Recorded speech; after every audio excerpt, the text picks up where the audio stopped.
3 দিন আগে যখন আপনি হরমুজ দখল করবেন, ইরানকে শিক্ষা দিবেন, ইরানকে আপনি আলোচনা না হবেন, তখন আপনার আপনার বোধ ছিল না যে আমি 3 দিন আমি কন্টিনিউ করতে পারবো না? 15টা জাহাজে, একটা জাহাজে কয়েকশো নাবিক, এই 15টা জাহাজকে টহল, এবং তারপরে 15 জাহাজের উপর আবার হেলিকপ্টার আছে, তারপরে আবার ওই যে যুদ্ধ জাহাজ বহন করার, বিমান বহন করার যুদ্ধ জাহাজ আছে, আবার ওই দূরে আবার কোথাও রাখতে হয়, যে স্পেশাল ফোর্স রাখতে হয়, সব মিলিয়ে প্রতিদিন বিলিয়ন বিলিয়ন ডলার খরচ। কয়দিন রাখতে পারবে আমেরিকা? আমি আপনাদেরকে দেখাই, আমার কাছে মনে হয় ছবি আছে যে কিভাবে কারা আটকে রাখছে। আচ্ছা আচ্ছা, হ্যাঁ, দেখুন আপনি এক পাশ দিয়ে আপনি দেখুন, এই যে ছবিটা দেখুন, মানে এই এই এই আরে গেল গেল কেন, এই যে এই জায়গাটা দিয়ে হচ্ছে আমেরিকা বাদ দিয়ে রাখছে, এই যে এইভাবে আড়াআড়ি, আর এইভাবে আবার ইরান দিছে। এই ইরানের এখানে হচ্ছে ইরানের খার্গ আইল্যান্ড, ক্যাশ আইল্যান্ড, মানে ওরা বলে কাশেম আইল্যান্ড, আর এই জায়গাটা দিয়ে আবার আমেরিকা আটকে রাখছে, ওদিকে ইরান এদিকে আমেরিকা। এখন আমেরিকা তো ছেড়ে দিব, ভালো কথা, আমেরিকা বলছে আমি ছেড়ে দেবো, কোনো সমস্যা নেই, আমি ছেড়ে দেবো, কিন্তু ছেড়ে দিলে কি হলো? ইরান তো ছাড়বে না। আপনারা তো ইরানের সঙ্গে কোনো আলাপ আলোচনাই করলেন না। তারা গেল ইসলামাবাদ, ভালো কথা, মার্কিন ভাইস প্রেসিডেন্ট জেডি ভ্যান্স তিনি বললেন যে আমরা বড় হৃদয় নিয়ে এসেছি। সঙ্গে ছিলেন ইসরায়েলের 2 এজেন্ট, স্টিভ হুইটকফ এবং ট্রাম্পের যে বড় মেয়ে ইভাঙ্কার স্বামী কুশনার হচ্ছে আরেকটা ইসরায়েলি এজেন্ট। ভালো কথা, আলাপ আলোচনা সব করলেন, কিন্তু ইরান বলতেছে আমরা 5 বছরের জন্য পারমাণবিক অস্ত্র বানাবো না। ট্রাম্প বলতেছে না, তোমরা 20 বছরের জন্য বানাইতে পারবে না। তখন রাশিয়ান প্রেসিডেন্ট ভ্লাদিমির পুতিন তিনি বলেছেন আচ্ছা ঠিক আছে, ইরান 20 বছরের জন্য পারমাণবিক অস্ত্র বানাবে না, তবে ইরানের কাছে যেই এনরিচড ইউরেনিয়াম গুলো আছে, সেই ইউরেনিয়াম গুলো আমরা আমাদের জিম্মায় রাখবো। হ্যাঁ, তাইলে তো হয়ে গেল, আমরা হচ্ছে তৃতীয় পক্ষ। ইরান রাজি ছিল, কিন্তু ট্রাম্প বলতেছে না, আমি রাশিয়াকে বিশ্বাস করি না, ওই পরমাণুগুলো আমাদের কাছেই থাকা লাগবে। এখন এই ধরনের কথা যখন বলে, তখন তো আসলে আর কোনো আলোচনা হয় না, তখন ইরানি দল আলোচনা না করে চলে এসেছে, এবং জেডি ভ্যান্স তিনিও আলোচনা না করেই তিনি চলে গিয়েছেন। এখন 3টা বিষয় খুবই গুরুত্বপূর্ণ। ও আরেকটা কথা বলি, সেটা হচ্ছে যে মার্কিন প্রেসিডেন্ট ডোনাল্ড ট্রাম্প তিনি বলেছেন যে শীঘ্রই দ্বিতীয়বারের মতো আলোচনা শুরু হবে, সেই একই জায়গায় ক্যাপিটাল সিটি অফ পাকিস্তান ইসলামাবাদে অনুষ্ঠিত হবে। এবং একটু আগের খবর যে পাকিস্তানের যে সেনাপ্রধানের ক্ষমতা কিন্তু প্রধানমন্ত্রী চাইতেও বেশি। প্রধানমন্ত্রী শাহবাজ শরীফের ক্ষমতা সেনাপ্রধান চাইতে কম, এবং সেনাপ্রধান আসিফ মনির হচ্ছেন ট্রাম্পের খুবই আস্থাভাজন। সেই সেনাপ্রধান আসিফ মনির তিনি একটু আগে ইরানের রাজধানী তেহরানে গিয়েছেন, এবং তাকে বিমানবন্দর স্বাগত জানিয়েছেন ইরানের পররাষ্ট্রমন্ত্রী আব্বাস আরাচি। এবং পাকিস্তানের প্রাইম মিনিস্টার শাহবাজ শরীফ তিনিও আরব দেশগুলো ভ্রমণ করবেন। আরব দেশ ভ্রমণ করে তিনি এই আমেরিকা এবং ইরানকে আবার একটা মঞ্চে বসানোর জন্য চেষ্টা করবেন এবং কার্যক্রম শুরু করবেন। তার মানে হচ্ছে যে ট্রাম্প আবার আলোচনায় বসতেছে। এবং গোপন সূত্রে খবর অনেকে বলতেছেন যে ট্রাম্প আসলে রিকোয়েস্ট করেছেন পাকিস্তানের সেনাপ্রধানকে যে দয়া করে তোমরা আবার আলোচনায় বসো, এছাড়া আর কোনো উপায় নাই। কারণ গতকালকে আইএমএফ, ইন্টারন্যাশনাল মনিটারি ফান্ড, সতর্ক করে বলেছে যে যদি আর 2 সপ্তাহ হরমুজ বন্ধ থাকে তাহলে সমস্ত বিশ্বের অর্থনীতি একদম ধ্বংস হয়ে যাবে, এটাকে সামাল দিতে বছরের পর বছর লাগবে। এটা কিন্তু ট্রাম্প মেনে নিতে পারে না, কারণ আমেরিকা এত প্রভাবশালী দেশ যে তাদের অর্থনীতি সমস্ত বিশ্বের অর্থনীতির সঙ্গে সম্পর্কযুক্ত। ট্রাম্প কথায় কথায় বলে আমাদের তেল আছে, আমরা তেলের সঙ্গে সম্পূর্ণ, ভালো কথা, কিন্তু সমস্ত বিশ্বে তেলের দাম বাড়লে কিন্তু আমেরিকা তো বাড়ে না। এবং ব্রিটিশ প্রধানমন্ত্রী স্পষ্ট বলেছেন স্যার কিয়ার স্টারমার যে আমি ট্রাম্পের এই নীতিকে পছন্দ করি না, কারণ ট্রাম্পের এই নীতি পৃথিবীর মানুষকে বাধ্য করেছে বেশি বেশি গ্যাস বিল দিতে, ইলেকট্রিক বিল দিতে, পানির বিল দিতে, এবং সে পৃথিবীর মানুষকে বিপদে ফেলেছে। ট্রাম্পের এই যুদ্ধ ইলিগেল যুদ্ধ, মানে অনৈতিক যুদ্ধ, এবং আমি অবৈধ যুদ্ধ, আমি এর সঙ্গে নিজেকে জড়াবো না। অলরেডি ব্রিটিশ প্রধানমন্ত্রী স্যার কিয়ার স্টারমার ঘোষণা দিয়ে দিয়েছেন। এখন এই যখন অবস্থা, তখন দ্বিতীয়বার আলোচনা হবে এবং দ্বিতীয়বার আলোচনা হয়ে মানে অনেকে বলতেছেন যে দ্বিতীয়বার যে আলোচনায় বসবে সেখানে হয় ইরানের সঙ্গে একটা যুদ্ধবিরতি হবে, অথবা মানে একটা পার্মানেন্ট যুদ্ধবিরতি হবে, একটা স্থায়ী যুদ্ধবিরতি, অথবা এই যুদ্ধবিরতিটা আবারও 1 মাসের জন্য এক্সটেন্ড হয়ে আর আসলে সহসা যুদ্ধ হবে না। এবং এই যুদ্ধের ফলে ইসরায়েল এবং আমেরিকার একদম মাজা ভেঙে গিয়েছে। এবং গতকালকের খবর যে সৌদি আরবের পররাষ্ট্রমন্ত্রী নাম ফয়সাল বিন সাদ বিন কি জানি, এদের তো আবার অনেক বিন বিন থাকে, এমন বড় অনেক নাম থাকে, তিনি ফোন করেছেন ইরানের পররাষ্ট্রমন্ত্রী আব্বাস আরাচিকে, বলেছেন যে ভাই আমাদেরকে দয়া করেন। কেন দয়া করব? আপনার হরমুজ প্রণালী তো বন্ধ, ইরান বন্ধ করে রাখছে। তখন ওরা করে কি, ওই সৌদি আরবের এই পাশে হইল গিয়া হরমুজ প্রণালী, আর এই পাশে হইল গিয়া লোহিত সাগরকে আবার ইংলিশে বলে রেড সি। তো ইরান করে কি, এই জায়গা থেকে একদম আপনার পাইপলাইন দিয়া এই পাশে জেদ্দায় একটা বন্দর আছে নাম ইয়ানবু বন্দর, সেই বন্দরে তেল এদিকে বাবাল মানদেব হইয়া রপ্তানি করে, মানে এটা হচ্ছে হরমুজের বিকল্প। বাট অত বেশি পারে না, প্রতিদিন 70 লাখ ব্যারেল বিক্রি করে, চলে মোটামুটি চলে যায় আর কি, বিপদের দিনে যা পায় তাই তোলাম। এখন ইরান বলতেছে যে এভাবে যদি দিনের পর দিন আমেরিকা অবরোধ করে রাখে, ইরান বলতেছে তাহলে আমরা ওই বাবাল মানদেব দিয়ে আমাদের যে প্রক্সি যোদ্ধা হুতি, আপনারা চিনেন যে হুতি, হামাস, হিজবুল্লাহ, হুতিকে আমরা ফোন করব যে বাবাল মানদেব দিয়ে সৌদি আরব থেকে কোন জাহাজ গেলে তাদেরকে ধ্বংস করে ফেলবা। আপনারা তো জানেন যে হুতিরা খুবই খেপাটে, এবং যখন নেতানিয়াহু গাজা আক্রমণ করছে তখন হুতিরা প্রতিশোধ নেওয়ার জন্য আমেরিকা, ইউরোপ, ইসরায়েলের কোন জাহাজ গেলেই হামলা করত। আমেরিকা এবং ইংল্যান্ড অনেক বিমান হামলা চালিয়েও কিন্তু হুতিদেরকে পরাস্ত করতে পারেনি। তারপর তারা হুতিদের সঙ্গে সন্ধি চুক্তি করতে বাধ্য হয়। তো সেই হুতিরা হামলা চালাবে সৌদিতে কোনো কেউ তেল কিনতে গেলে। ওদিকে যদি কন্টিনিউ করে তাহলে সৌদি অর্থনীতি ভেঙে পড়বে। এই কারণে সৌদি বলতেছে যে ভাই মাপ চাই, আমাদেরকে তোমরা আর ইয়ে করো না। এবং সৌদির যে যুবরাজ ক্রাউন প্রিন্স এমবিএস মোহাম্মদ বিন সালমান, তিনি ফোন করে ট্রাম্পকে বলেছেন যে আপনি যদি আমাদের ভালো চান, আপনাকে কিছু সত্য কথা শুনতে হবে। কিন্তু ট্রাম্প তো আসলে যা শুনতে চান তাই তাকে শোনানো হয়। ট্রাম্পের আশেপাশে চাটুকার যারা আছে তারা ট্রাম্প যা শুনতে ভালোবাসেন তাই তাকে শোনান। কিন্তু সৌদি প্রিন্স বলেছেন যে আপনাকে আমি কিছু সত্য বলবো, আপনার শুনতে হবে। বলছে কি সত্য তুমি বলো। তখন সৌদি ক্রাউন প্রিন্স বলতেছে যে সত্য হলো আপনার আশেপাশে এই ইসরায়েল এবং আমরা গুটি কয়েক আরব দেশ ছাড়া আপনার আশেপাশে আর কেউ নাই। No one, none of the countries with you. যেই 5টা দেশকে বলা হয় 5টা ইংলিশ দেশ, তারা কথা বলে ইংলিশে।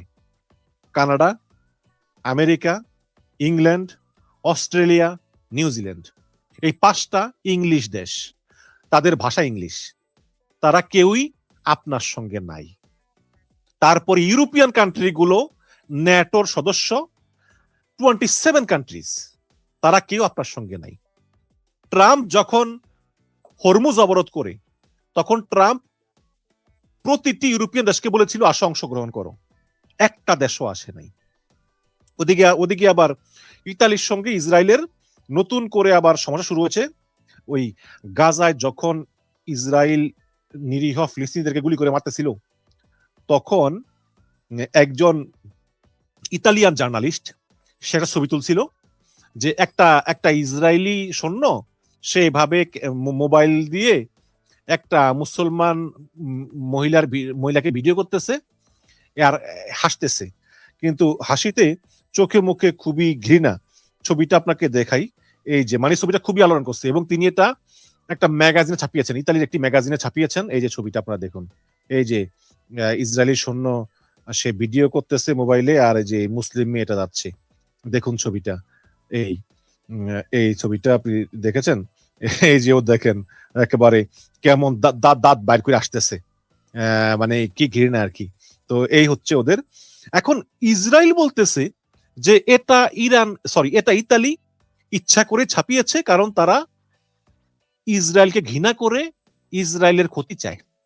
এই হচ্ছে কি ইসরায়েলের অবস্থা। ইসরায়েল সবসময় আসলে তারা সবসময় চিন্তা করে যে কি করব আমরা, মানে ওদের শত্রু দরকার হয়, ওদের রক্ত দরকার হয়। একবার তো ইরান, এখন ইরানকে আর পারতেছে না, এখন লেবানন, বাট খুব সম্ভবত লেবাননের সঙ্গে একটা সন্ধি চুক্তি হয়ে যাবে, কারণ লেবানন কিন্তু একটা শান্তিপ্রিয় গণতান্ত্রিক দেশ। লেবানন, এখানে অর্ধেক মুসলমান অর্ধেক খ্রিস্টান এবং তারা সবাই খুব মিলেমিশে বাস করে। এবং বর্তমানে যে লেবাননের প্রধানমন্ত্রী উনি খ্রিস্টান, মাঝে মধ্যে মুসলমানও হয়। তো সেই লেবাননের উপর আক্রমণ করে পর্যন্ত প্রায় 2000 মানুষ মারছে এই বেনিয়ামিন নেতানিয়াহু। এখন দেখুন, ইরানের সঙ্গে আমেরিকার যে প্রথম দফা আলোচনা, সেই আলোচনা আসলে ফলপ্রসূ হওয়ার কোনো সম্ভাবনা এমনিতেও ছিল না। একটা জিনিস খেয়াল করেন আপনি, ইসরায়েল একটা ছোট দেশ। ইসরায়েলের আয়তন আমাদের লন্ডনের চাইতেও কিন্তু ছোট। আমাদের যে লন্ডন শহরে আমরা বাস করি, এই লন্ডনের চাইতেও ইসরায়েলের আয়তন ছোট। সেই ইসরায়েল সামরিক শক্তির দিক দিয়ে একেবারে ভারতের সমান সমান কিভাবে হয়? মনে করেন যে আপনি মনে করেন আমরা বাংলাদেশ আর পাশে ভারত। এখন ভারতের সামরিক শক্তি আমার চাইতে বেশি কেন? কারণ হচ্ছে ভারত বড় দেশ, বড় দেশের মানুষ বেশি, তাদের আয় বেশি, তাদের অর্থনীতির আকার আমাদের চেয়ে বড়, তাদের জিডিপি বেশি। এই কারণে তাদের ক্রয় ক্ষমতা বেশি বলেই তারা যে লেটেস্ট যে উইপন গুলা তারা কিনতে পারে, আমরা পারি না। কারণ আমাদের জনসংখ্যাও কম, আমাদের টাকা পয়সাও কম। প্লাস ইন্ডিয়াতে প্রায় 10 লাখ অ্যাক্টিভ সেনাবাহিনী আছে, আমাদের আছে মাত্র 1 লাখ। এরকম মানে আগে পর হতে পারে, বাট আনুমানিক এরকম হতে পারে। কিন্তু যখন আমরা দেখি যে বাংলাদেশের অর্থনীতি ভারতের চেয়ে অনেক ছোট হওয়ার পরেও বাংলাদেশ অস্ত্রে শস্ত্রে, কৌশলে, গোয়েন্দা সক্ষমতায় এবং সেনাবাহিনীর আকারে তারা ইন্ডিয়ার চেয়েও ছাড়িয়ে গেছে, তার মানে হচ্ছে এখানে বাংলাদেশে কেউ সাহায্য করতেছে, তাই না? এটাই হচ্ছে অবস্থা। 80 লাখ লোকের একটা দেশ, ছোট দেশে তারা এত সামরিক সক্ষমতা পায় কই? তাদের ইনকামটা কি? সেটা হচ্ছে আমেরিকা ওদের সহায়তা করে। এখন চুক্তি শুরু হওয়ার পরই আমেরিকা কি বলল যে এই যুদ্ধবিরতিতে ইসরায়েল ইনক্লুড না। তার মানে ইসরায়েল ইচ্ছা করলে ইরানে হামলা চালাতে পারবে। এখন যদি আবার ইরান ইসরায়েলকে ধরে, তখন আবার আমেরিকা ইসরায়েলকে সহায়তা করবে। কোনো লাভ নাই তো। আমরা তো এই ছোটবেলা থেকে এই ইসরায়েল এবং আমেরিকার এই ধরনের ভন্ডামি দেখে এসেছি না? সুতরাং এগুলো না করে তারা সিদ্ধান্ত নিয়েছে যে আমরা এক চুলো আগাবো না। ট্রাম্প বলতেছে যে তোদেরকে বাসে রাখছি তো এই কারণেই।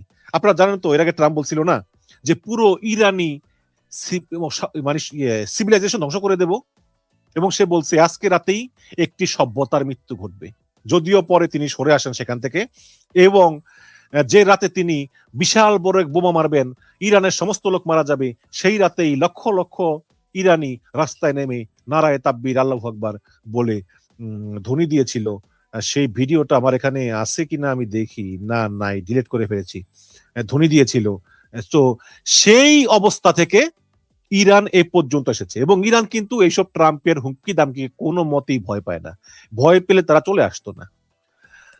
তারা বলেছে, পাকিস্তান থেকে তারা চলে এসেছে ইরানের ডেলিগেটরা, তারা আসার আগে বলেছে যে আমরা ইরানের জনগণ যা চায় না সেটা আমরা মেনে নিতে পারি না, আমাদেরকে ইরানের জনগণের কথা শুনতে হয়। তবে দেখুন আপনি, আমেরিকার কি করার আছে বলেন? আমেরিকা এবং ইসরায়েল মিলে ইরানে 13,000 বোমা মেরেছে। 13,000। আমেরিকার কাছে আর তেমন বোমা নাই। এটাকে বলা হয় টমাহক। এইটার নাম হচ্ছে টমাহক ক্রুজ মিসাইল। এটা ওই বিমান থেকে ছড়ে। এই টমাহক মারতে মারতে মারতে মারতে মানে ইরানের প্রায় $270 বিলিয়ন ক্ষতি হয়েছে। তারপরে ইরান মাথা নত করেনি। ওদের প্ল্যান ছিল যে ইরানকে একদম প্রথম দিনই এমন হামলা চালাবো যে আয়াতুল্লাহ আলী খামেনি সহ একদম সিনিয়র 20-25 জন মারা যাবে। তারপর জনগণই রাস্তায় নেমে সরকার পরিবর্তন করে আমাদের পুতুল সরকার বসিয়ে ওদের তেল গ্যাসগুলো নিতে পারলেই হলো, তাই না? কিন্তু সেই যুদ্ধের 40 দিন পরে ইরানের সরকার তো পরিবর্তন হয়নি, বরং ওই সরকারের সঙ্গেই আলোচনা করতে বাধ্য হচ্ছে আমেরিকা। যদিও এর ভিতর আলী লারজানিকে মারছে, খুবই খারাপ লাগছে আমার বেচারা আলী লারজানি। এবং পাকিস্তান আলোচনা করতে গিয়েছেন পররাষ্ট্রমন্ত্রী আব্বাস আরাচি এবং ইরানের পার্লামেন্টের স্পিকার বাকের গালিবাফ। দেখুন এগুলো আসলে মানে এত সহজ না। যেমন পাকিস্তানে টেবিলের এই পাশে বসছে মার্কিন প্রতিনিধি, এই পাশে বসছে ইরানিয়ান প্রতিনিধি, এবং ইরানিয়ান প্রতিনিধি দুজন জানে যে তাদেরকে এরা খুঁজতেছে খুন করার জন্য, এবং আলোচনা থেকে যাওয়ার পরও তারা খুন হয়ে যেতে পারে। তো এই সিচুয়েশনে কিন্তু আসলে এত সহজ না সবকিছু ইয়ে করা। তো তারপরেও তারা চলে এসেছে। এখন আমি যেটুকু বুঝি যে চীনের সঙ্গে কথা হয়েছে আমেরিকার। আমেরিকা যেমন ট্রাম্প বলছে, যেমন এই টুইটে যে বলছে যে China is very happy that I am permanently opening the strait of Hormuz and I am doing this for them and the situation never happen again, মানে এটা কখনো হবে না। They have agreed not to send weapon to the Iran. China agree করছে যে China ইরানে কোনো অস্ত্র পাঠাবে না। গত কয়েকদিন ধরেই মার্কিন গোয়েন্দা সংস্থা ট্রাম্পের কাছে বলছে যে চীন বিশাল পরিমাণে অস্ত্র গোপনে ইরানে পাঠাচ্ছে। বিশেষ করে ইরানের যে এয়ার ডিফেন্স সিস্টেম, যে ইরানের উপর কেউ বোমা বা বিমান হামলা করলে যাতে ইরান ওই বিমান ধ্বংস করে দিতে পারে। তো এটা কিন্তু প্রাথমিকভাবে চায়না অস্বীকার করেছিল। চায়না বলছে না, আমরা এগুলো পাঠাই না, আমরা কাউকেই অস্ত্র দিই না। এখন এটা তো স্বীকার করবে না, এটা কেউ পাঠালেও তো কেউ স্বীকার করে, তাই না? কিন্তু ধারণা করা হচ্ছে যে আসলে চায়না ঠিকই অস্ত্র পাঠাচ্ছে। এখন আজকে ট্রাম্প বলতেছে যে আমি ফোনে কথা বলেছি চায়না প্রেসিডেন্ট শি জিনপিং এর সঙ্গে, তিনি বলেছেন তিনি অস্ত্র পাঠাবেন না। এখন আমার মতে ট্রাম্প যখন ফোন করেছিল চায়নাকে, তখন চায়না বলেছে ঠিক আছে আমরা অস্ত্র পাঠাবো না, কিন্তু আপনিও আর এই যুদ্ধ চালিয়ে যেতে পারবেন না। যদি আপনি সম্মত হন তাহলে আমরা আর সেখানে অস্ত্র পাঠাবো না। তখন ট্রাম্প বলছে যে ঠিক আছে আমি সম্মত, আমি আসলে আর যুদ্ধ করব না। এই হচ্ছে গিয়ে কথা। এবং যেহেতু ট্রাম্প বলেছেন, যে ফক্স নিউজকে বলেছেন ট্রাম্প যে যুদ্ধ অলরেডি শেষের পথে। যারা এই মতো জয়েন করেছেন তাদেরকে জন্য বলি যে প্রেসিডেন্ট ট্রাম্প তিনি কথা বলেছিলেন চীনের প্রেসিডেন্ট শি জিনপিং এর সঙ্গে, এবং সেখানে কথা বলে দেখি আমি ডোনাল্ড ট্রাম্পের ট্রুথ সোশ্যালে আর কোনো আপডেট আছে কিনা।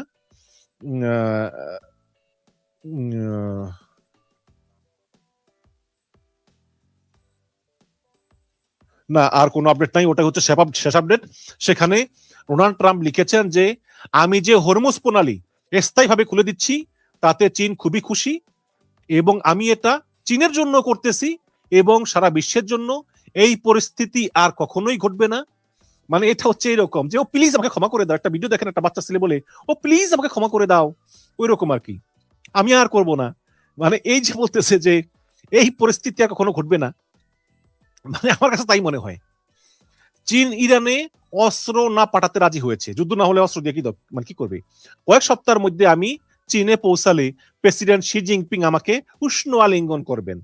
আমি এবং চীনা প্রেসিডেন্ট বুদ্ধিমত্তার সাথে এবং খুব ভালোভাবে একসাথে কাজ করব। এটা কি লড়াইয়ের চেয়ে ভালো না? অবশ্যই ভালো। কিন্তু মনে রাখবেন প্রয়োজনে আমরা লড়াই করতেও প্রস্তুত, এবং আমরা যখন লড়াই করি অন্যের চেয়ে আমরা ভালোই লড়ি। তো এটা করে আসলে আমার মনে হয়েছে যে আসলে ট্রাম্প নতি স্বীকার করেছেন এবং ট্রাম্পের আসলে আর কিছুই করার নাই। ট্রাম্প একদম হার মেনে গিয়েছেন। কারণ ট্রাম্প বলতেছিলেন গত পরশুদিন যে হরমুজ দিয়ে কেউ যাতায়াত করতে পারবে না, কেউ না। তার পরের দিন আবার এই অবস্থান থেকে সরে এসে বলতেছেন যে হরমুজ দিয়ে শুধু তারাই যাতায়াত করতে পারবে যারা মানে নিরপেক্ষ, যারা আরব দেশ থেকে তেল গ্যাস কিনে। হরমুজ দিয়ে মানে যারা ইরান থেকে তেল কিনবে বা ইরানি জাহাজ, সেগুলো যাতায়াত করতে পারবে না। তার মানে হচ্ছে শর্ত সাপেক্ষে যাতায়াত করতে পারবে। ট্রাম্প পুরা বন্ধ করে দিয়েছেন। তারপরেও একটি চীনা জাহাজ নাম হচ্ছে লিটল রোজ, একদম মানে মার্কিন জাহাজের নাকে ডগা দিয়ে চলে গিয়েছেন, কিছুই করতে পারেনি। তাহলে দেখেন, প্রথম দিন বলছে যে হরমুজ পুরা ব্লক, কেউ যেতে পারবে না, পুরা ব্লক করে দিয়েছে তিনি হরমুজ প্রণালী। আমি একটু আগে দেখিয়েছি, বাট যারা যারা দেখেননি তাদেরকে আবারও দেখাই যে পুরোপুরি ব্লক করে দিয়েছে হরমুজ প্রণালী। যেমন এই যে দেখেন, এই এই যে এখানে দেখা যায়, এই যে হরমুজ প্রণালী দেখেন আপনি, এই যে আমেরিকা ব্লক করছে এই জায়গা দিয়া, আর ইরান ব্লক করছে এই জায়গা দিয়া। তো আমেরিকার ব্লককে তারা পুরোপুরি বন্ধ করে দিয়েছে, বলতেছে যে একটা জাহাজও যাবে না। এই হচ্ছে পরশু দিনের। গতকালকে আবার সুর চেঞ্জ করে বলেছে যে শুধু ইরানের সঙ্গে সম্পর্কিত জাহাজগুলি যেতে পারবে না, বাকিগুলো যাবে। আজকে আবার বলতেছে আমি হরমুজ প্রণালী খুলে দিচ্ছি। ভাই আপনি তার একটা কথার সঙ্গে একটা কথা কোনো মিল পান না তো। এই হচ্ছে গিয়ে মার্কিন প্রেসিডেন্ট, যাকে জনগণ ভোটে নির্বাচিত করেছে। আমার মাঝে মধ্যে আমার বোধগম্য হয় না যে কি ধরনের লোকগুলো যে এইরকম একটা লোককে প্রেসিডেন্ট নির্বাচিত করলো। তো এভাবে এক কথা বলে, অর্থাৎ মানে চেয়েছিল যে চীন যাতে ইরান থেকে তেল কিনতে না পারে এবং ইরানকে প্রেসার দেয়, এজন্যই আসলে হরমুজ অবরোধ করেছে আমেরিকা। করে কিন্তু তারা রাখতে পারেনি। আজকে চীন বলতেছে যে ঠিক আছে আমরা ইরান অস্ত্র দেব না, কিন্তু কিন্তু তুমি আসলে এই যুদ্ধ বন্ধ করতে হবে, তুমি আর এই যুদ্ধ চালাতে পারবে না। এখন ট্রাম্প চিন্তা করছে যে আমি তো রাগের মাথায় বইলা ফেলাইছি যে আমি হরমুজ অবরোধ করছিও, আমাদের 15টা যুদ্ধ জাহাজে হাজার হাজার ক্রু, মানে কি পরিমাণ খরচ, আমরা তো রাখতে পারবো না। মানে আমরা তো অবরোধ করে রাখতে পারবো না, এই কারণেই ট্রাম্প রাজি হয়ে গিয়েছে। গতকালকে ব্রিটিশ টেলিভিশনের স্কাই নিউজের সামরিক এক্সপার্ট জন বেল বলেছেন যে রণতরী সহ যে জাহাজগুলো আমেরিকা হরমুজ জড়ো করেছে এভরিডে, এর পেছনে আমেরিকার কয়েক বিলিয়ন ডলার খরচ হচ্ছে। এরপর তিনি বলেন কিন্তু ইরান কিছুই করতেছে না। যেমন হরমুজের যে জায়গা দিয়ে আমেরিকা অবরোধ করেছে ওই জায়গা দিয়ে একটু পর পর জাহাজ, এভাবে 15টা জাহাজকে নির্দিষ্ট দূরত্বের পর পর পর পর রাখছে। কিন্তু ইরান যে জায়গা দিয়ে অবরোধ করেছে সেখানে কিছুই নেই, কোনো শিপ নাই, কোনো মেরিন সেনা নাই, কোনো টহল বোট নাই, কিচ্ছু নাই। তাহলে এটা অবরোধ হলো কিভাবে? অবরোধ হচ্ছে যে ইরান লাইন এঁকে দিয়েছে যে এই জায়গা দিয়ে কেউ গেলেই উপর থেকে ক্ষেপণাস্ত্র মেরে ওই জাহাজ ধ্বংস করে ফেলা হবে। তার মানে হচ্ছে ইরানের কিচ্ছু করার দরকার নাই, ইরান শুধু নিজ দেশে চুপচাপ বসে থাকলেই হবে, আর কিছু করার নেই। আর আমেরিকা 15টা জাহাজ এনে মিলিয়ন বিলিয়ন ডলার খরচ করে এই হরমুজকে অবরোধ করবে। কাজেই দেখেন তাহলে আমেরিকা এভাবে কতদিন এই বিলিয়ন বিলিয়ন ডলার খরচ করতে পারবে? আমেরিকা ধনী দেশ, বাট প্রতিদিন এইভাবে বিলিয়ন বিলিয়ন ডলার খরচ করা কয়দিন সম্ভব আমাকে বলেন তো? সম্ভব না তো। এবং অনেকে বলতে পারেন যে ভাই যদি এই জাহাজগুলো না যায় তাহলে তো ইরান না খেয়ে মরবে, কারণ ইরান তো শুধু তেল যায় না, এই প্রণালী দিয়ে তো খাদ্য যায়, বস্ত্র যায়, যেগুলো ইরানও কিনে থাকে। কিন্তু কিছুক্ষণ আগে আপনার এই অধ্যাপক মারান্ডি বলেছিলেন যে ইরানের সঙ্গে 7টা দেশের বর্ডার আছে, 7টা দেশের বর্ডার। ইরান তো খুব বড় দেশ। ইরানের সঙ্গে পাকিস্তান, আফগানিস্তান, ইরাক, তুরস্ক, তুর্কমেনিস্তান, আজারবাইজান, আর্মেনিয়া, এই 7টা দেশের বর্ডার আছে। এবং ইরান চাইলেই এই দেশগুলোর থেকে খুব সহজেই জিনিসপত্র কিনতে পারবে, সড়ক পথে কিনবে রে ভাই, কোনো সমস্যা হবে না। এবং তিনি আরো বলেছেন যে খাদ্যে ইরান 80% স্বয়ংসম্পূর্ণ, মানে ইরানের যে খাদ্য দরকার হয় তার 80% ইরান নিজে উৎপাদন করে। কারণ এই ধরনের যুদ্ধের প্রস্তুতি ইরান 30 বছর আগে থেকেই নেওয়া শুরু করেছিল। এই কারণেই ইরানের সবগুলো ক্ষেপণাস্ত্র, অস্ত্রাগার সব পাহাড়ের অনেক অনেক নিচে। ইরান খাদ্যে স্বয়ংসম্পূর্ণ। ইরানে বিশ্বের বড় বড় অস্ত্র কারখানা, অস্ত্রাগার, টেকনোলজি ইউনিভার্সিটি সব জায়গায় এগুলো আছে। সুতরাং ইরান ইচ্ছা করলেই এই প্রতিবেশী দেশগুলো থেকে তারা খাদ্য কিনতে পারবে। এখন প্রশ্ন করতে পারেন যে ভাই যদি আমেরিকা প্রতিবেশী দেশগুলোকে বলে যে তোমরা ইরানে খাবার বিক্রি করো না, যদি আমেরিকা বলে যে তোমরা ইরানে খাবার বিক্রি করো না, ধরে নিলাম ইরান মানে আমেরিকা বললো, তাহলে হতে পারে ইরাক, তুরস্ক, পাকিস্তান, আফগানিস্তান, আজারবাইজান, আর্মেনিয়া এরা খাবার নাও বিক্রি করতে পারে। কিন্তু তুর্কমেনিস্তান হচ্ছে রাশিয়াপন্থী একটি দেশ এবং তারা আমেরিকাকে শত্রু বলে গণ্য করে। তারা তো ঠিকই খাদ্য পাঠাবে ইরানে, পাঠাবে তো। সুতরাং এই হরমুজ প্রণালী মাসের পর মাস অবরোধ করে রাখলে আমি মনে করি যে হয়তোবা কিছু দাম বাড়তে পারে, কিন্তু এর বাইরে ইরানের আসলে কোনো দুর্ভিক্ষ হওয়ার কোনো সম্ভাবনা নাই। ইরান খাদ্যে স্বয়ংসম্পূর্ণ। তো এটাই হচ্ছে ইরান, একটা দেশ পরিপূর্ণভাবে তারা নিজেরা স্বয়ংসম্পূর্ণ, নিজেরাই সকল মিসাইল বানায়, নিজেরাই পারমাণবিক অস্ত্র বানায়, নিজেরাই ক্ষেপণাস্ত্র বানায়, নিজেরাই ড্রোন বানায় এবং নিজেরাই তাদের নেভিগেশন টেকনোলজি ইউজ করে সবকিছু। এবং চীনা কিছু টেকনোলজি তারা ইউজ করে, কিন্তু আমেরিকার না।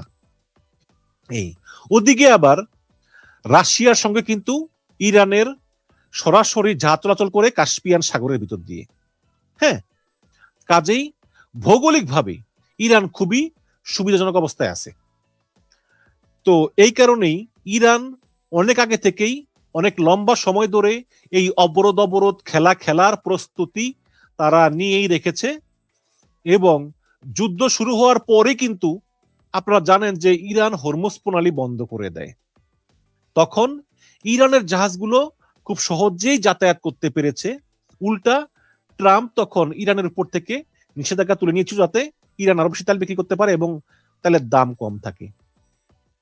ট্রাম্প তখন ইরানের জাহাজগুলোকে অবরোধ করেনি, ঠিক আছে, কারণ ট্রাম্প চেয়েছিল যে তেলের দাম যাতে না বাড়ে।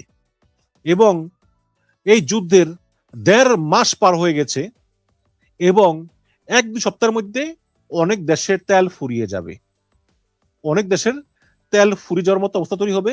আবার যারা কিনতে চাইবে তারা অনেক দাম দিয়ে কিনতে হবে। যেমন আমরা যে তেল ব্যবহার করি, হ্যাঁ, আমরা যে তেল ব্যবহার করি এই তেলটা আসলে 1-1.5 মাস আগে অর্ডার দেওয়া। এই তেলটা 1-1.5 মাস আগে অর্ডার দেওয়া। এটা নিউজ খুঁজতেছি, আচ্ছা হ্যাঁ পাইছি। এই তেলটা আপনার 1-1.5 মাস আগে অর্ডার দেওয়া, আমরা যে তেল এখন বাংলাদেশে ইউজ করতেছি। আবার এখন যেই তেল অর্ডার দেওয়া হবে এই তেলটা 1-1.5 মাস পরে ভোক্তা পর্যায়ে পৌঁছবে। এর ভিতরে কিন্তু এই তেলটাকে মানে ব্যবহার করতে খরচ লেগে যাবে, পেতে মানে অনেক সময় লেগে যাবে। তাহলে এই সময়টা কি ব্যবহার করবে মানুষ? যদি আপনার দেশের তেল না থাকে, নতুন তেল আসতে 1.5 মাস সময় লাগবে, 1.5 মাস আপনি কি করবেন? কাজেই সমস্ত বিশ্ব এখন ট্রাম্পকে চাপ দিচ্ছে, তোমরা এই ধরনের যুদ্ধ আর করবা না, তোমরা অনতি বিলম্বে যুদ্ধ বন্ধ করো। ওদিকে আপনি যে খবরটা খুঁজেছিলাম, ইরান কিন্তু নতুন হুমকি দিয়েছে। কি হুমকি দিয়েছে? ইরান নতুন একটা হুমকি দিয়েছে। তারা বলেছে যে আমরা বিশ্বের সমস্ত ইন্টারনেট অকেজ করে দেব। আপনারা জানেন যে যুদ্ধ শুরু হওয়ার পর থেকে ইরানে ইন্টারনেট নাই বা ইরান সরকার বন্ধ করে রেখেছে। কিন্তু এখন ইরান বলতেছে যে বিশ্বের ইন্টারনেট আমরা বন্ধ করে দেব। তার মানে ইরান কিভাবে বিশ্বের ইন্টারনেট বন্ধ করবে? এখানে লিখেছে যে লোহিত সাগরের নিচ দিয়ে, মানে ইংলিশে রেড সি, এই লোহিত সাগরের নিচ দিয়ে যাওয়া ইন্টারনেটের তার কেটে দেওয়ার হুমকি দিয়েছে ইরান। ইরান বলতেছে যে আমরা ডুবুরি পাঠিয়ে লোহিত সাগরের নিচ দিয়ে, আপনারা জানেন যে ইন্টারনেট কেবল আছে, সাগরের একদম তল দিয়ে তারে তারে আসে। বাংলাদেশ সিঙ্গাপুর থেকে আর একটা তারের মাধ্যমে তারা ইন্টারনেটের সঙ্গে যুক্ত হয়েছে। ইন্টারনেট খুবই ফাস্ট এবং মানে সাশ্রয়ী। তো বলতেছে যে উপসাগরীয় দেশগুলোতে এবং হরমুজ প্রণালীতে কন্টিনিউ মার্কিন সেনা মোতায়েন রাখলে এই পদক্ষেপ নেওয়া হতে পারে। যদি তোমরা এই হরমুজ প্রণালী দখলে রাখো, তাহলে আমরা লোহিত সাগরের নিচ দিয়ে যে ইন্টারনেট তার গিয়েছে সেই তারকে আমরা খেচাং করে কেটে দেব। এখন তো ঘুম হারাম আমেরিকার, যে বলে কি রে, এমনিতেই অ্যামাজনের কিছু ডাটা সেন্টার আছে যে আরব কান্ট্রিতে, ওগুলোর কিছুটা ক্ষতিগ্রস্ত হয়েছে ইরানের ক্ষেপণাস্ত্র হামলায়। এতে অ্যামাজনের অনেক ক্ষতি হয়ে গিয়েছে। তার মধ্যে যদি এই ইন্টারনেটটাকে খেচাং করে কেটে দেয় তাহলে কেমন হবে? এই যে আমি আপনাদেরকে দেখাই খবরটা, এই যে এটা দেশ রূপান্তরের খবর, এই যে বিশ্বের ইন্টারনেট অকার্য করে দিতে পারে। হ্যাঁ, তো এখানে আরেকটু বিস্তারিত করি। সেটা হচ্ছে যে লেবানিজ অস্ট্রেলিয়ান উদ্যোক্তা মারিও নাওফাল লিখেছেন যে ইরান এখন হুমকি দিচ্ছে যে হরমুজ থেকে মার্কিন সেনা প্রত্যাহার না করলে সমুদ্রের তার কেটে দেবে। এই ইন্টারনেট কেবল দিয়ে পৃথিবীর সমস্ত ইন্টারনেটের 17% বহন করে। মানে এই লোহিত সাগর দিয়ে যে ইন্টারনেট তার গিয়েছে, এটা সমস্ত বিশ্বের 17% ইন্টারনেট এই তার দিয়ে যায়। হ্যাঁ, এই যার মধ্যে রয়েছে অ্যামাজন, মাইক্রোসফট ও গুগল সমর্থিত সংযুক্ত আরব আমিরাত ও সৌদি আরবের কৃত্রিম বুদ্ধিমত্তা কেন্দ্রগুলোর সঙ্গে সংযোগও রয়েছে। এবং এই তার যদি ইরান কেটে দেয়, তাহলে ঘন্টা নয়, মাসের পর মাস ইন্টারনেট বিভ্রাট চলবে সমস্ত বিশ্বে। এবং ফেসবুকের একটি ঠিকাদারি প্রতিষ্ঠান ইতিমধ্যেই তারা পারস্য উপসাগর থেকে ইরানের ভয়ে চলে গিয়েছে বলে বলতেছেন। এবং লোহিত সাগরের নিচে আরো আছে ইন্টারনেট কেবল, ঘন জালের মতো বসানো এই ফাইবার অপটিক তারগুলো আঞ্চলিক ইন্টারনেট ট্রাফিকের প্রায় 30% বহন করে এবং এশিয়া, ইউরোপ ও মধ্যপ্রাচ্যকে সংযুক্ত করে আর্থিক লেনদেন, ক্লাউড সেবা, ভিডিও কল, ইমেল, এআই সবকিছু ওই তারের উপর নির্ভরশীল, যেই তারটা গেছে লোহিত সাগরের নিচ দিয়ে। এদিকে আবার এই তার লাগানো দায়িত্বে থাকা ফরাসি রাষ্ট্রীয় প্রতিষ্ঠান এলকাটল, তারা লাগাইতেছে তারটা, নাম হচ্ছে এলকাটল। তারা বলতেছেন, নাম হচ্ছে এলকাটল সাবমেরিন নেটওয়ার্কস। তারা বলেছেন যে যে আমরা এখন সৌদি আরবের দাম্মাম উপকূলে নোঙ্গর অবস্থায় আছি, আমরা ভয়ে কাজ করতেছি না। এবং ফেসবুকও তারা সমুদ্রের নিচে তার ফালানোর কাজ বন্ধ করে দিয়েছে, যুদ্ধ শেষ হওয়ার পর আবার শুরু করবে। তাহলে দেখুন, ইরান তো অলরেডি হরমুজ প্রণালী অবরোধ করে সমস্ত বিশ্বের অর্থনীতিকে ধস নামিয়ে দিয়েছে, যেই হরমুজ প্রণালী দিয়ে 20% মালামাল যায়, তেল সহ। ওদিকে আবার ইরান বলতেছে যে ওই পাশ দিয়ে বাবাল মানদেব দিয়েও সেখানে বন্ধ করে দিব, সুয়েজ খালও বন্ধ করে দিব। এখন আবার বলতেছে যে ইন্টারনেটের তার, যেটা কিনা লোহিত সাগরের নিচে, যেখান দিয়ে বিশ্বের 17% ইন্টারনেট সরবরাহ করা হয় এবং অ্যামাজন, মেটার মতো যেই ডাটা সেন্টারগুলো এগুলোর সঙ্গে কানেকশন থাকে, সেটা কেটে দিবে। এখন ট্রাম্পের আর কোন উপায় আছে বলেন? এজন্যই বলি ভাই, সামরিক শক্তি কোনো বড় শক্তি না। আপনি সামরিক দিক দিয়ে অনেক শক্তিশালী হলেন, কিন্তু যদি আপনি কৌশলগত হয়ে শক্তিশালী না হন, তাহলে আপনি টিকতে পারবেন না। ভিয়েতনামে আমেরিকা পরাজিত হয়েছে, কিন্তু ভিয়েতনামে আমেরিকার চেয়ে বেশি ক্ষয়ক্ষতি হয়েছে। ভিয়েতনামের প্রায় 20-30 লক্ষ লোক মারা গিয়েছে, সেই তুলনায় আমেরিকার ক্ষতি হয়েছে খুব কম। কিন্তু যুদ্ধে আমেরিকা পরাজিত হয়ে লেজ গুটিয়ে ভিয়েতনাম থেকে পালিয়ে এসেছে। আপনি একটা লড়াই, দুইটা লড়াই, তিনটা লড়াই, চারটা লড়াই জিততে পারবেন, বা সবগুলো লড়াই জিততে পারবেন, কিন্তু at the end of the day আপনাকে যুদ্ধে পরাজিত হতে হবে যদি আপনার কৌশল ঠিক না থাকে।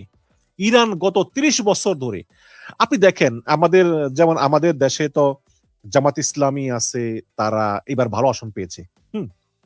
দেখবেন সংসদে একজন ভালো যোগ্যতম একজন জামাতের এমপি খুব কমই আছে, নাই যে তা না, খুব কমই আছে। বেশিরভাগ জামাতের এমপি তারা জীবনে ভাবেই নেই তারা এমপি হবে। আপনি বলতে পারেন ভাই তারা তো সৎ, সততা আর যোগ্যতা এক জিনিস না, খেয়াল রাখবেন। আপনি সত্য, আমার কি? আপনার আমি ভোট দিয়ে এমপি বানাইছি আমার পক্ষে আইন প্রণয়ন করার জন্য। আপনি যদি না পারেন, আপনি সৎ হয়ে আমার লাভ কি? তাই না? আমার তো লাভ নেই এজ এ জনগণ। ইরানের যে ইসলামী রিপাবলিক, নামটা শুনতে ইসলামী রিপাবলিক শুনলেও আপনারা মনে করেন না যে আসলে এরা আমাদের ওই বাংলাদেশের মতো ইসলামী রিপাবলিক। এরা প্রত্যেকটা লোক দারুণ শিক্ষিত, বেশিরভাগই এই পশ্চিমা দেশগুলোর বিশ্ববিদ্যালয় থেকে ডিগ্রি প্রাপ্ত। এইসব পশ্চিমা বিশ্ববিদ্যালয়ে ফার্স্ট ক্লাস পাস হয়েছিল, অনেক পিএইচডি করা, বই লেখা, জ্ঞান বিজ্ঞানে সমৃদ্ধ। একটা জিনিস খেয়াল করবেন যে ইসরায়েল ইরানের প্রত্যেকটা টেকনোলজি ইউনিভার্সিটি ধ্বংস করে দিয়েছে। কেন? কারণ এইখান থেকেই বিশ্বের বড় বড় অত্যাধুনিক অস্ত্রগুলো তৈরি করা হয় খুবই কম খরচে, যেগুলো কোনো অংশেই আমেরিকার এক্সপেন্সিভ অস্ত্রের চাইতে কোনো অংশে কম না। এই যে একটা করলো, মার্কিন বিমান পতিত হলো, বিমানের পাইলট ল্যান্ড করলো এই যে ইরানে, পরে রাতভর খুঁজলো মার্কিন সেনারা, পরে তাকে নিয়ে গেল। ইরানিরাও বললো যে পাইলটকে ধরে দিলে পুরস্কার দিবে, কিন্তু পারলো না ধরতে, মার্কিনিরা নিয়েই গেল। হ্যাঁ, তো ওই যেই বিমানটাকে ইরান বৈধ করেছে, সেটা বৈধ করেছে ইরান দেশীয় নিজস্ব নিজস্ব ঘরোয়া ভাবে বানানো রকেট দিয়ে। রকেটের নাম হচ্ছে মজিদ। এই মজিদ রকেট দিয়ে এই যুদ্ধ বিমানকে নামিয়ে ফেললো। আপনারা দেখবেন যে তাদের যে ক্ষেপণাস্ত্রগুলো মজিদ, সোহর, খুররম শাহ, এরকম বিভিন্ন নামে, মানে ওই আরবি নাম দিয়ে তারা এগুলো বানায়। এবং তারা আমাদের মতো মেটা, গুগল, ফেসবুক, ইউটিউব এরা কিছুর উপরে নির্ভরশীল না। কারণ দেখুন, আমেরিকা কিন্তু শুধু আমেরিকা না। আমেরিকা মানেই হচ্ছে আমেরিকান সৈন্য, আমেরিকান অস্ত্রশস্ত্র, মানে আমেরিকা সামরিক শক্তি, মার্কিন ডলার। সমস্ত পৃথিবীতে কিন্তু ডলার নিয়ে টাকা লেনদেন করে। যেমন আমি তো থাকি লন্ডনে, আমি যদি বাংলাদেশে টাকা পাঠাই তাহলে তো মানে মানে লন্ডনে চলে পাউন্ড, বাংলাদেশে টাকা, এটার বিনিময় হারটা কিরকম হবে? এটা বিনিময় হার হচ্ছে এই পাউন্ডটা প্রথমে ডলারে কনভার্ট হয়ে তারপর ডলারটা আবার টাকাতে কনভার্ট হয়। খেয়াল করবেন।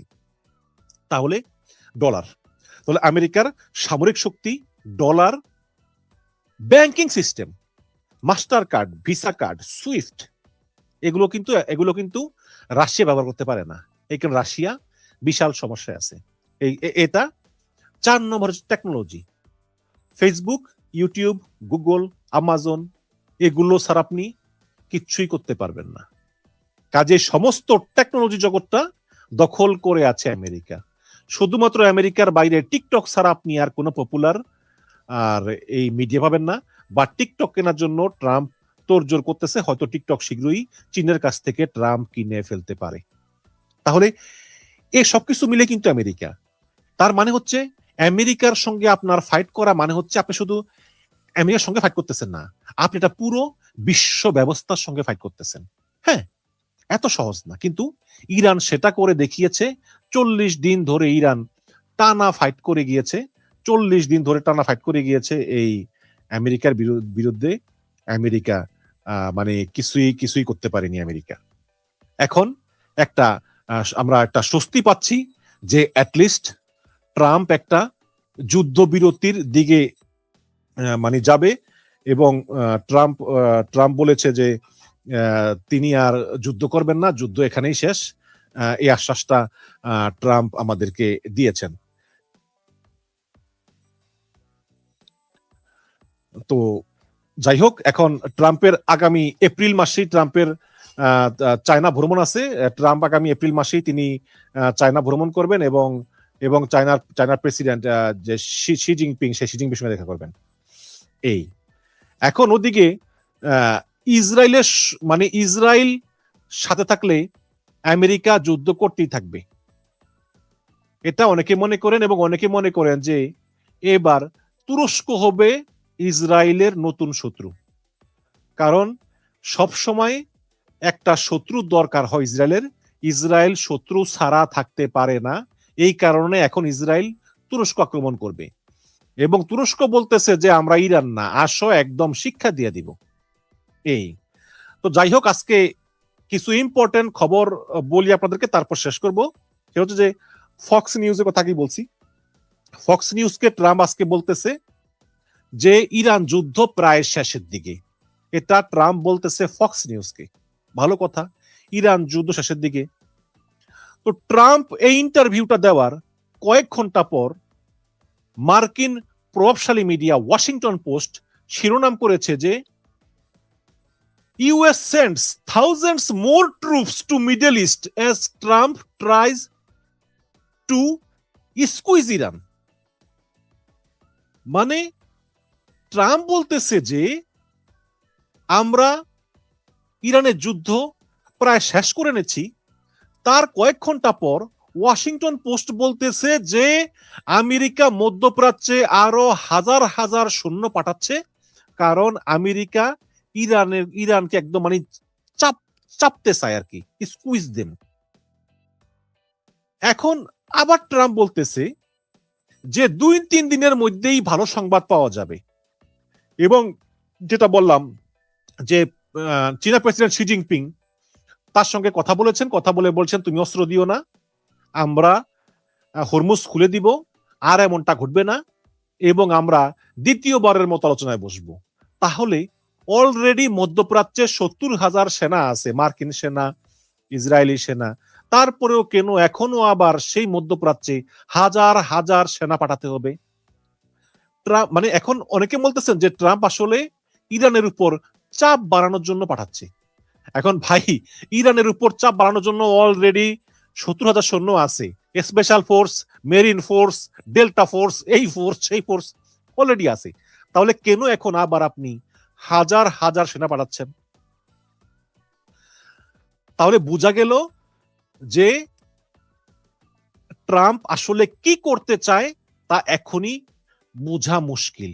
মুখে বলতেছেন আলোচনা করবেন, যদিও আরেকটা আলোচনা হওয়ার সম্ভাবনা আছে, কারণ আল জাজিরা বলেছে যে, শিরোনাম করেছে আর কি, যে ট্রাম্প যাকে খুব ভালোবাসেন সেই ট্রাম্পের প্রিয় পাকিস্তান সেনাপ্রধান ফিল্ড মার্শাল আসিম মনির তিনি ইরানে পৌঁছেছেন, এবং আজকে তিনি ইরানে পৌঁছার পর ইরানের যে পররাষ্ট্রমন্ত্রী আব্বাস আরাচি তাকে বিমানবন্দরে স্বাগতম জানিয়েছেন, এবং তিনি ইরানে গেছেন নাকি আমেরিকার শেষ বার্তা নিয়ে। মানে আমেরিকা বলতেছে যে তুমি যে তাদেরকে শেষ কথা বলে আসো, এই শেষ বার্তা নিয়ে একটা ট্রাম্পের একটা বার্তা, সেই বার্তা নিয়ে ইরান গেছে পাকিস্তানের সেনাপ্রধান। এখন প্রশ্ন হচ্ছে যে কি সেই বার্তা, কি এমন সেই বার্তা যেটা নিয়ে আসিম মনির গিয়েছেন? এটা আমি জানি, এটা আসিম মনির জানে আর আল্লাহর পাক জানে। তবে এটাও সত্য যে পৃথিবী জুড়ে কূটনৈতিক তৎপরতা অনেক বৃদ্ধি পেয়েছে। ট্রাম্প আজকে পোস্ট করে বলেছে, আমি যেটা বললাম, যে আমরা চীনকে চিঠি লিখেছি ওরা যাতে ইরানকে অস্ত্র না দেয়, আমরা হরমুজ প্রণালী খুলে দেব, চীনও খুশি হবে, এই আর কি। তো এর উত্তরে চীন আবার রিপ্লাই দিছে ট্রাম্পকে যে আমরা আমেরিকাকে বলেছি যে কোন রকম অস্ত্র আমরা ইরানকে দিচ্ছি না, সুতরাং এই যে ট্রাম্প বলতেছে যে আমরা একসঙ্গে কাজ করব, আমি চীন সফরে গিয়ে চীনের প্রেসিডেন্টকে বিশাল বড় করে জড়িয়ে ধরবো, আলিঙ্গন করব, একসঙ্গে কাজ করব, আমাদের চীনকে তোমাদের আমেরিকার খুশি করার কোনো দরকার নাই, আমরা ইরানকে অস্ত্র দিচ্ছি না। এখন ট্রাম্প বলতেছে যে আমাদের কাছে গোয়েন্দা তথ্য আছে তোমরা ইরানকে অস্ত্র দিচ্ছ, ক্ষেপণাস্ত্র দিচ্ছ, চীন বলতেছে না আমরা দিচ্ছি না। এখন কথা হচ্ছে চীন দিলেও কি স্বীকার করবে? করবে না তো। চীন দিলেও স্বীকার করবে না।